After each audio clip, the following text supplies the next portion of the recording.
আচ্ছা, প্রতিদিনের মাত্র ৩০ মিনিটের একটা সাধারণ রুটিন কিভাবে পুরো শারীরিক সিস্টেমটাকে বদলে দেয়, আজ সেটাই দেখা যাক। হ্যাঁ, পুরো শারীরিক সিস্টেমের এই অবিশ্বাস্য রূপান্তরের মূল চাবিকাঠি লুকিয়ে আছে প্রতিদিনের ঠিক এই ৩০টা মিনিটের ভেতরেই। প্রথমত, ঠিক এই নির্দিষ্ট সময়ে শরীরের ভেতরে জমে থাকা অতিরিক্ত মেদ অত্যন্ত দ্রুত গতিতে এবং স্বয়ংক্রিয়ভাবে ঝরতে শুরু করে।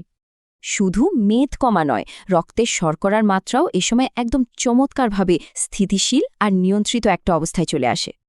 এরপরে মূলত হৃদযন্ত্রের পেশিগুলো উদ্দীপ্ত হয় আর পুরো সিস্টেমের রক্ত সঞ্চালনের গতি উল্লেখযোগ্যভাবে বেড়ে যায়। আর এই চমৎকার রক্ত সঞ্চালনের সরাসরি ফলাফল কি? শরীরের ভেতরে অভাবনীয় এক শক্তির বিশাল উত্থান। উচ্চ মানসিক চাপের জায়গা তখন নিয়ে নেয় চরম স্নায়বিক প্রশান্তি, যা রাতের গভীর ঘুম নিশ্চিত করতে বাধ্য। এই চাপ কমার সাথে সাথেই সম্পূর্ণ স্নায়বিক শক্তি আর ভেতরে সিস্টেমিক কার্যক্ষমতাও কিন্তু দারুণভাবে বাড়তে থাকে।